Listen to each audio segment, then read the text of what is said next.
Hello friends, tax audit series में एक बार फिर आप लोगों का स्वागत है। और अभी तक हमने टैक्स ऑडिट की जो रिपोर्ट होती है उसमें क्लॉज 26 तक कवर कर लिया था और आज से हम देखेंगे क्लॉज 27 से। एंड होपफुली आज टैक्स ऑडिट का लास्ट पार्ट होगा। तो फटाफट चलते हैं। क्लॉज 27 ए क्या कह रहा है? Amount of central value added tax credits availed or utilized during the previous year and its treatment in the profit and loss account। अब देखिए, पहले जब सर्विस टैक्स था, एक्साइज था, वैट था, तो एक टर्म यूज होती थी आईटीसी की तरह ही, central value added tax. But sir अब तो एक्साइज और ये सारी चीजें खत्म हो चुकी हैं। बट हमें पता है कि कुछ चीजों पर आज भी एक्साइज लग रहा है। तो अगर आप किसी ऐसे एसएससी का ऑडिट कर रहे हैं जिनके ऊपर एक्साइज और जो है वैट, ये सारी चीजें एप्लीकेबल हैं, तो ये क्लॉज उसके लिए है, वरना इसको आप क्या करोगे? Not applicable. उसी तरह क्लॉज 27 बी क्या कह रहा है? Particular of income expenditure of prior period credited और debited to profit and loss account. जिस फाइनेंशियल ईयर का आप ऑडिट कर रहे हैं उसके पिछले किसी भी प्रीवियस ईयर का अगर उससे रिलेटेड कोई इनकम है या कोई एक्सपेंडिचर है, वो आपने करंट ईयर में ले रखा है। तो अगर आपको ऐसी कोई चीज मिल रही है तो उसका भी आपको यहां पर डिटेल देना है। ठीक है, तो करंट ईयर में तो करंट ईयर के ही इनकम और एक्सपेंडिचर होते हैं, बट समटाइम्स हो सकता है कि कुछ छूट गया हो पिछले सालों में जो आपने करंट ईयर में उसको रिकॉर्ड किया हो। तो अगर ऐसा कुछ मिलता है ऑडिट में तो 27 बी में उसकी रिपोर्टिंग करनी होती है। ठीक है सर। क्लॉज 28 क्या कह रहा है? कह रहा है कि whether during the previous year, क्या प्रीवियस ईयर में जिसका ऑडिट चल रहा है, एसएससी हैज रिसीव्ड, एसएससी ने कुछ रिसीव करा है क्या? कोई प्रॉपर्टी। कौन सी property? Share of a company not being a company in which public are substantially interested. मतलब जो पब्लिक कंपनी होती हैं, जो लिस्टेड कंपनी होती हैं, उसके अलावा अगर किसी कंपनी का शेयर एसएससी ने रिसीव किया है, कैसे? विदाउट कंसिडरेशन, फ्री में मिला हो या फिर फॉर इनएडिक्वेट कंसिडरेशन। चीज थी कितने की? 1 लाख की, आपको कितने की मिल गई? 10,000 की। ये हो गया इनएडिक्वेट कंसिडरेशन। तो ये रिलेटेड है सेक्शन 56(2)(7)(a) से। और ये किसके बारे में है? Other source. हमें पता है कि 50,000 से ऊपर अगर आपने किसी से कोई भी गिफ्ट लिया तो वो टैक्सेबल हो जाता है। सेम चीज ये कह रहा है कि अगर इनएडिक्वेट कंसिडरेशन, अगर ये 50,000 से ज्यादा का डिफरेंस आ रहा है ना, तो वो भी आपको रिपोर्ट करना होगा क्लॉज 28 में। ये उसकी बात कर रहा है, लेकिन ये स्पेसिफिक किसके लिए है? शेयर ऑफ आप कह सकते हो प्राइवेट कंपनी के बारे में। ठीक हो गया जी।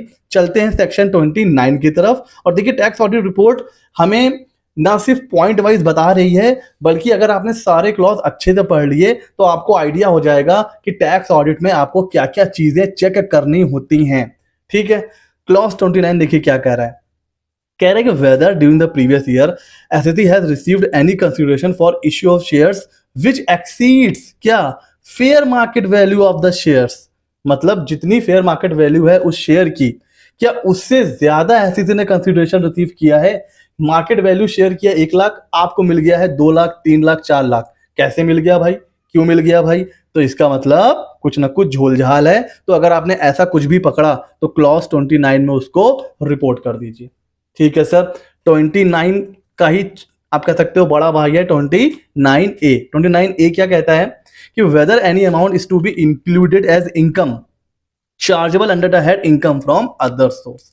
कह रहा है कि भाई कोई ऐसी इनकम है जो अदर सोर्स में टैक्सेबल होने वाली थी, अगर वो मतलब नहीं ली है और ले लेनी चाहिए थी, अगर ऐसा कुछ भी है, अगर नो है तो कोई बात नहीं, अगर है तो ये उसकी डिटेल दीजिए, नेचर ऑफ इनकम क्या है और कितना अमाउंट है। ठीक है, अच्छा सर। अगला क्या कह रहा है? 29B कह रहा है कि whether any amount is to be included as income chargeable by the head income from other source as refer to in clause 10। ये 9 में है और ये 10 का है, दोनों सेम चीज है। अगर इनकम फ्रॉम अदर सोर्स में कोई चीज ली जानी चाहिए थी, अगर आपको ऐसा कुछ मिल गया ऑडिट में, तो उसका नेचर और उसका अमाउंट वो आपको यहां पर रिपोर्ट करना है। फिर आ जाता है हमारा क्लॉज 30। अब क्लॉज 30 किसके बारे में? कह रहे हैं कि भाई detail of any amount borrowed on hundi पर आपने कुछ अमाउंट जो है बोरोव किया है, या any amount due there on including interest on amount borrowed repaid otherwise than through an account payee cheque section 69D। अब ये आपका होमवर्क है, section 69D income tax act का किसके बारे में है, लेकिन ये कह रहा है कि भाई अगर आपने इंटरेस्ट का पेमेंट किया है, कैसे, कैश में, और आपको मिल गया ड्यूरिंग द ऑडिट, तो भैया ये हो जाता है डिसअलाउड। और जब ये डिसअलाउड हो जाता है तो आपको रिपोर्ट भी करना है क्लॉज 30 में। तो भैया कोई भी इंटरेस्ट जो आपने बोरो किया है वो आपको other than account payee check अगर मिल गया पेमेंट किया हुआ ऑडिट में, तो उसको आपको रिपोर्ट करना है। ठीक है सर। तो अगला जो क्लॉज है वो है क्लॉज 30A, और उसका जो सब क्लॉज है ए, वो डील कर रहा है ट्रांसफर प्राइसिंग को लेकर। अब ट्रांसफर प्राइसिंग क्या होता है इसको हम लोग बहुत डिटेल में डिस्कस नहीं करेंगे, बिकॉज ये अपने आप में बहुत लेंदी टॉपिक है। बट सिंपली ऐसा समझ लीजिए मोटा मोटा कि ट्रांसफर प्राइसिंग जब किन्हीं दो organization under the same control, मतलब पेरेंट कंपनी सेम है, उसकी दो डिवीजन के बीच में किसी गुड्स या सर्विस जब इनका ट्रांजैक्शन होता है या सप्लाई होता है, तो वहां पर प्राइस निकालने की टेक्निक को हम बोलते हैं ट्रांसफर प्राइसिंग। ठीक है।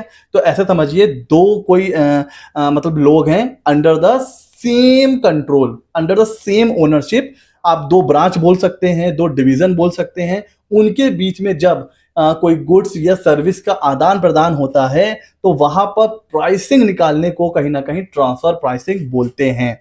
ठीक है। तो बहुत डिटेल में हमें जानने की नीड नहीं है, सिंपली हमें यहाँ क्या रिपोर्ट करना है, अगर कोई प्राइमरी एडजस्टमेंट हुआ है ट्रांसफर प्राइसिंग को लेकर, तो अगर उस वो हुआ है तो मतलब नहीं हुआ है तो नो कर देंगे, अगर हुआ है तो ये सारी डिटेल हमें यहाँ पर नोट डाउन करना है। अब ऐसा भी ये सिर्फ उनके लिए एप्लीकेबल होगा जिनके पास मतलब एक से ज्यादा ब्रांचेस हैं, ओनरशिप कॉमन होती है। ठीक है। वरना जनरली ये जो क्लॉज है ना ये नॉट एप्लीकेबल होके जाता है, बिकॉज ये सबके ऊपर एप्लीकेबल नहीं होता है। ठीक है सर, आगे चलते हैं। 30B। 30B क्या कह रहा है कि whether the asset has incurred expenditure during the previous year by way of interest और सिमिलर नेचर एक्सीडिंग 1 करोड़। क्या सेक्शन का लिखा हुआ 94B का सब क्लॉज सब सेक्शन 1। अब ये क्या कहता है, ये भी आपका होमवर्क है, आप इसको गूगल करके पढ़ सकते हो। मैं यहाँ पर आपको ऊपर से बता दे रहा हूं कि भैया 1 करोड़ ये जो लिमिट है ना, इस लिमिट से ऊपर अगर आप इंटरेस्ट पे कर रहे हो ड्यूरिंग एनी प्रीवियस ईयर तो आपको डिडक्शन नहीं मिलता है। डिडक्शन कितना मिलेगा, सिर्फ 1 करोड़ तक। उससे ऊपर अगर आप पे कर रहे हो तो आपको डिडक्शन P&L के डेबिट में अलाउड नहीं होता है। ये उसी के बारे में बात कर रहा है। अगर ऐसा आपको कुछ मिल जाता है तो फिर आपको ये सारी चीजें रिपोर्ट करनी है, और अगर नहीं मिलता है तो नो कर दीजिए। ठीक है। तो ये है उस क्लॉज का मतलब। अच्छा सर, उसके अलावा देखिए सेक्शन 31A ये डील करता है 269SS। अब 269SS और 269T, फिर से मैं रिपीट कर रहा हूं, 269SS और 269T, इसके ऊपर मैंने अलग से डेडिकेटेड वीडियो बनाया हुआ है। आप चाहोगे तो मैं लिंक डिस्क्रिप्शन में दे दूंगा। ये क्या बताता है कि एक सर्टेन लिमिट से ऊपर ना कोई लोन डिपॉजिट एक्सेप्ट कर सकता है, ना उसका रीपेमेंट कर सकता है। जो लिमिट कितनी थी 20,000, अगर आप लोगों को याद हो तो उससे ऊपर अदर देन अकाउंट पे ही चेक, मतलब कैश में ना आप डिपॉजिट लोन एक्सेप्ट कर सकते हो किसी से, और ना ही आप रीपेमेंट कर सकते हो लोन का। वो सारी चीजें क्या हो जाएंगी, ना सिर्फ डिसअलाउ हो जाएंगी बल्कि आपके ऊपर 100% पेनाल्टी लग सकती है। तो आपने ऑडिट किया, और ऑडिट करने के बाद आपने देखा कि भाई 269SS एंड 269T इसका वायलेशन हुआ है, 20,000 से ऊपर का पेमेंट हो रहा है, डिपॉजिट या लोन एक्सेप्ट किया जा रहा है, तो उसको आपको क्लॉज 31 में रिपोर्ट करना है और डिटेल में रिपोर्ट करना है। कितना अमाउंट था, नेम, एड्रेस, पैन, कितना अमाउंट था, वेदर लोन और डिपॉजिट वॉर स्क्वायर्ड अप, क्या कोई लोन मतलब वेव ऑफ हुआ है या उसको बंद किया गया है ड्यूरिंग द ईयर में, मैक्सिमम अमाउंट आउटस्टैंडिंग, जिस दिन पेमेंट दिया जा रहा है लिया जा रहा है, कितना आउटस्टैंडिंग अमाउंट है लोन का, ये सारी चीजें आपको डिटेल में रिपोर्ट करनी है। ठीक है। तो इसको आप लोग डिटेल में पढ़ लीजिएगा, 269SS एंड 269T। तो ये 31 क्लॉज जो है ना इसी के साथ डील करता है, और ये एकदम डिटेल में रिपोर्ट करना होता है। हाँ, अगर नहीं है तो फिर इन सब चीजों को नॉट एप्लीकेबल करके आप आगे बढ़ सकते हैं। अब आ रहा है क्लॉज 32 जो बहुत इजी है, इसमें बहुत ज्यादा दिमाग नहीं लगाना है। सिंपली क्या कह रहा है, detail of brought forward losses, कोई प्रीवियस ईयर का लॉस है जो कैरी फॉरवर्ड हो रहा है, या कोई डेप्रिसिएशन अलाउंसेस है ठीक है, उसके बारे में आपको यहाँ पर इंफॉर्मेशन देनी है कि भाई किस असेसमेंट ईयर से वो हो रहा है कैरी फॉरवर्ड, क्या नेचर है लॉस का, कितना अमाउंट है, सारे अलाउंसेस कितना आपने सेट ऑफ कर लिया है, कितना बचा हुआ है, वो सारी चीजें। तो ये क्लॉज 32 में आपको रिपोर्ट करना होता है।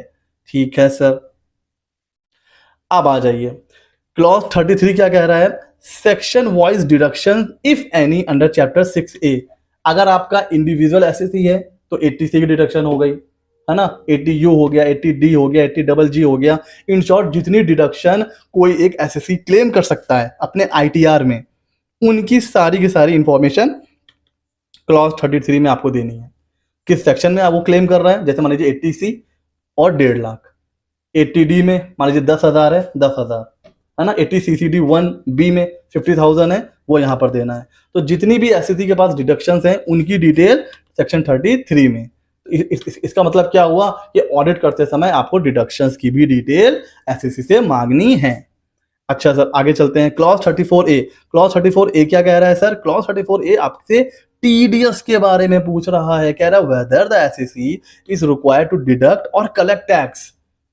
अगर एसएससी ने कोई ऐसा पेमेंट किया है जिसके ऊपर टीडीएस काटना था, तो क्या काटा है एसएससी ने, ये उसके बारे में बात कर रहा है। अच्छा सर, इसको थोड़ा सा नीचे करते हैं। तो भाई क्या 10 नंबर आपको बताना है, सेक्शन किस सेक्शन में आपने टीडीएस काटा है, नेचर ऑफ पेमेंट क्या था, कितना अमाउंट आपने पे करा है, किस डेट को पे करा है, वो सारी चीजें यहाँ पर आपको रिपोर्ट करनी है। नीचे आ जाइए, टीडीएस और टीसीएस दोनों की डिटेल देनी है। अच्छा, यहाँ पर भी देखिए, अगर हमने क्या पढ़ा था इनकम टैक्स में कि अगर आपके ऊपर टीडीएस काटने की रिस्पॉन्सिबिलिटी है और आपने टीडीएस डिडक्ट नहीं किया तो फिर आपका जो खर्चा है वो डिसअलाउ हो जाता है। तो अगर आपने देखा कि भाई आपने ऑडिट किया और आपने देखा कि एसएससी को टीडीएस काटना था, नहीं काटा उसने, तो उसको भी डिटेल आपको यहाँ पर देनी है। उससे क्या होगा, हो सकता है एसएससी ने प्रॉफिट दिखाया है 50 लाख का, 1 लाख डिसअलाउ हो गया, तो अब प्रॉफिट कितना आ जाएगा, 51 लाख। तो ये इंपैक्ट पड़ता है इस प्रोविजन से। ठीक है सर, क्लॉज 35 बहुत ईजी है, इसमें कुछ भी नहीं करना है। रॉ मटेरियल, अगर आप मैन्युफैक्चरर हो या पीछे से आप गुड्स परचेज करके लाते हो आगे सेल करते हो, तो बस यहाँ पे डिटेल देनी है, भाई ओपनिंग स्टॉक कितना था, कितना परचेज करा, कितना सेल हुई, क्लोजिंग स्टॉक कितना है, कोई शॉर्टेज एक्सेस तो नहीं मिला। जैसे भाई 100 मोबाइल आपने परचेज किया था, 50 आपने बेच दिया, तो 50 होना चाहिए क्लोजिंग स्टॉक में से 40 पड़ा हुआ है, तो अगर शॉर्टेज है तो वो यहाँ पर आपको रिपोर्ट करना है। मतलब स्टॉक की डिटेल भी आपको एसएससी से लेनी है, चाहे वो रॉ मटेरियल हो, फिनिश गुड्स हो, बाई प्रोडक्ट हो, कुछ भी हो। ठीक है, तो इसकी डिटेल आपको देनी है। 36 क्लॉज क्या कहता है कि weather the SSC has received any amount in the nature of dividend. अगर एसएससी को कोई डिविडेंड मिला है सेक्शन 222E वाला, तो भैया आपको उसकी डिटेल भी यहाँ पर देनी है। तो मतलब क्या हुआ, जब आप ऑडिट करोगे एसएससी का, तो आपको ये भी पूछना है कि भाई आपको कोई डिविडेंड मिला है या नहीं मिला है। और वैसे आजकल इसकी डिटेल AIS TIS में भी आ जाती है, बट एसएससी से भी आपको डिटेल लेनी ही लेनी है। क्लॉज 37 क्या कह रहा है कि भाई अगर आपके ऊपर कॉस्ट ऑडिट एप्लीकेबल है, तो भैया अगर वो हुआ है या नहीं हुआ है, उसके बारे में आपको यहाँ पर डिटेल देनी है। इट मीन्स अगर आपके एसएससी के ऊपर कॉस्ट ऑडिट एप्लीकेबल है तो आपको उसकी डिटेल भी लेनी है। उसके अलावा अगर उसके ऊपर एक्साइज का ऑडिट एप्लीकेबल है, उसकी डिटेल आपको लेनी है और रिपोर्ट करनी है। अगर रिपोर्ट में कुछ ऐसा पॉइंट ऑडिटर ने निकाला है जो आपको लग रहा है कि रिपोर्ट करना जरूरी है, तो उसको आपको क्लॉज 38 में रिपोर्ट करना होगा। अच्छा, सेक्शन 72A फाइनेंस एक्ट, अब ये जीएसटी के आने से पहले का सेक्शन है और अभी भी पड़ा हुआ है। अब हो सकता है इस साल डिलीट कर दिया जाए, बट अभी भी ये है, तो इसको तो आप नॉट एप्लीकेबल कर सकते हो। ठीक है, इसको आप नॉट एप्लीकेबल कर सकते हो। फिर आ रहा है क्लॉज 40, बहुत ईजी है, इसमें कुछ भी नहीं करना है। करंट ईयर की टर्नओवर, प्रीवियस ईयर का turnover, gross profit, net profit, stock in trade, current year का और प्रीवियस ईयर का देना है, और यहाँ पर कुछ भी नहीं करना है। ठीक है, क्लॉज 41 हमसे ये पूछता है, भाई please furnish the detail of demand rest. क्या कोई डिमांड तो नहीं है इनकम टैक्स की जिसका आप ऑडिट कर रहे हो, या लास्ट ईयर में कुछ रिफंड वगैरह तो नहीं था? अगर ऐसा कुछ था तो उसकी डिटेल आपको देनी है क्लॉज 41 में।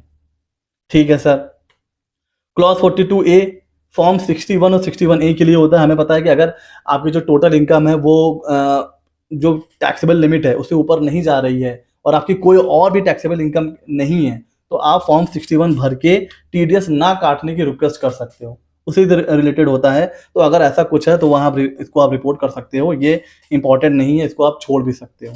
ठीक है सर, अब आ रहा है सबसे लास्ट और सबसे इंपॉर्टेंट, क्या है सर? क्लॉज 44। अगर मैं बोलूं तो जितने भी क्लॉज हमने पढ़े हैं टैक्स ऑडिट के, है ना, सब में सबसे लास्ट है और सबसे इंपॉर्टेंट है, और इसमें होता है बड़ा कंफ्यूजन। तो इसको आइए हम डिस्कस करते हैं। सबसे पहले तो इसकी हेडिंग पढ़िए, कह रहा है breakup of total expenditure of entity registered not registered under GST. एक एंटिटी ने जो भी एक्सपेंडिचर करे हैं उसका आपको क्या करना है? ब्रेकअप देना है, चाहे वो एंटिटी रजिस्टर्ड है या नहीं रजिस्टर्ड है जीएसटी में। क्या क्या डिटेल देनी है सर? देखिए, column number 2, total amount of expenditure incurred during the year. जितना भी आपने खर्चा करा है पहले तो आपको क्या करना है? उसको आपको रिपोर्ट करना है कॉलम नंबर 2 में। अब आ जाइए, expenditure in respect of entities registered under GST और expenditure relating to entities not registered under GST. तो देखिए 6, ये किसका टोटल है? ये टोटल है 3, 4 और 5 का। 3, 4 और 5 का टोटल है 6, और साथ में आ जाएगा वो खर्चे जिनके ऊपर जीएसटी पे नहीं किया है, और 6 और 7 को ऐड करके जो भी अमाउंट आएगा वो इसके इक्वल होना चाहिए, क्योंकि ये क्या है? कॉलम नंबर 2, ये है टोटल एक्सपेंडिचर। तो कॉलम नंबर 2 किसका टोटल होगा? कॉलम 6 और कॉलम 7 का। अच्छा, कॉलम 7 में क्या देना है हमें? वो सारे खर्चे जिनके ऊपर जीएसटी आपने पे नहीं किया है, नॉन जीएसटी वाले खर्चे, वो आपने लिख दिया कॉलम 7 में। और कॉलम 6 ये इन तीनों का टोटल है, कॉलम 3, 4 एंड 5। अब इसको देखते हैं, इसमें क्या लिखा हुआ है। कह रहा भाई relating to goods and services exempt from GST. आपने कोई ऐसा गुड्स या सर्विस ली है जो जीएसटी में एग्जेम्प्ट है, उसका आपने खर्चा किया है, एक्सपेंडिचर, वो आप कॉलम नंबर 3 में रिपोर्ट करिए। फिर कह रहा है relating to entities falling under composition scheme. आपने कोई ऐसी पार्टी को पैसा पे करा है, एक्सपेंडिचर किया है जो कंपोजिशन स्कीम में रजिस्टर्ड थी, ठीक है ना? तो उसकी डिटेल आपको देनी है कॉलम नंबर 4 में। और एनी अदर मतलब रेगुलर, आपने जीएसटी मतलब आपने एक्सपेंडिचर इंकर करा है, आपने अमाउंट पे करा हुआ है जिसके ऊपर जीएसटी पे करा है, किसको? Regular registered. जो लोग जीएसटी के रेगुलर स्कीम में रजिस्टर्ड हैं उनको अगर आपने अमाउंट पे करा है एक्सपेंडिचर का, वो आएगा क्लॉज 5 में। तो क्लॉज 3 में क्या आएगा? वो एक्सपेंडिचर जो जीएसटी में एग्जेम्प्ट है। कॉलम 4 में क्या आएगा? जो कॉम्पोजिशन डीलर से आपने पे करा है। और कॉलम 5 में क्या आएगा? कॉलम 5 में आएगा रेगुलर वाले। इन तीनों को कॉलम 3, कॉलम 4, कॉलम 5 इनको ऐड करेंगे तो कॉलम नंबर 6 का टोटल आएगा। फिर 6 और 7 को ऐड करेंगे तो ये टोटल आएगा कॉलम नंबर 2 का। समझ रहे हैं हमें क्या क्या रिपोर्ट करना है? हर वो खर्चा जिसके ऊपर आपने जीएसटी पे करा है उसको 3 हिस्सों में डिवाइड करिए। एक वो जो एग्जेम्प्ट है जीएसटी में, एक वो जो कॉम्पोजिशन स्कीम में रजिस्टर्ड है, और एक वो जो रेगुलर में है। ये तो जीएसटी वाला आ गया। उसके बाद हर वो खर्चा जिसके ऊपर जीएसटी आपने पे नहीं किया है। तो जब इन 6 और 7 ये 2 कॉलम को ऐड करेंगे तो कॉलम नंबर 2 आ जाएगा। तो ये है पूरी कहानी क्लॉज 44 की। ये पिछले साल आ गया था बट एप्लीकेबल नहीं था। लास्ट ईयर से क्लॉज 44 मैंडेटरी हो गया है। तो लास्ट ईयर तो काफी लोग मतलब हम सोच रहे थे कैसे रिपोर्ट करना है। तो मैंने जो बेस्ट पॉसिबल तरीका है, बहुत कंफ्यूजन हो रहा था कि 3 में क्या लिखना है, 4 में क्या लिखना है, 5 में क्या लिखना है। तो ये है सॉल्यूशन कि 3, 4, 5 का टोटल आएगा 6 में, और 7th वो खर्चे आएंगे जो आपने वो खर्चे जिनके ऊपर जीएसटी पे नहीं हुआ है। सिंपल। ठीक है, तो ये है क्लॉज 44, ये बहुत इंपॉर्टेंट है, इसको आप बार बार देखिए। अगर कोई कंफ्यूजन बच जाता है तो मुझसे कमेंट सेक्शन में आप पूछ सकते हैं। उसके बाद कुछ नहीं करना है, नीचे आ जाइए, place date, name and signature. अब ये जो आप सिग्नेचर इस टाइम देख रहे हो, ये मैनुअल नहीं होता है। चार्टर्ड अकाउंटेंट अपनी डीएससी से ये फॉर्म अपलोड करता है अपनी लॉगिन आईडी से। अब कैसे अपलोड करता है, क्या करता है, वो तो मतलब सीए को पता होता है, वो मैं अभी यहाँ पे नहीं बताऊंगा, बिकॉज सीए अपलोड करते हैं और उनको पता होता है कि कैसे अपलोड किया जाता है, हाउ टू अपलोड। तो वो मैं यहाँ पर नहीं बता रहा हूँ। मेरा जो सीरीज थी टैक्स ऑडिट की, उसका मेन पर्पस ये था कि जो लोग नॉन सीए हैं उनको एक आइडिया हो जाए कि टैक्स ऑडिट में क्या क्या चीजें हम लोग चेक करते हैं और कितनी डीप नॉलेज चाहिए हमें टैक्स ऑडिट करने के लिए। आई होप ये जो सीरीज थी टैक्स ऑडिट की, ये आपको पसंद आई होगी। अपना फीडबैक मुझे जरूर दीजिए कमेंट सेक्शन में, और ऐसे ही मजेदार वीडियो के लिए सीए मित्र 24 को सब्सक्राइब कर लीजिए। मिलते हैं अगले नॉलेजेबल वीडियो में।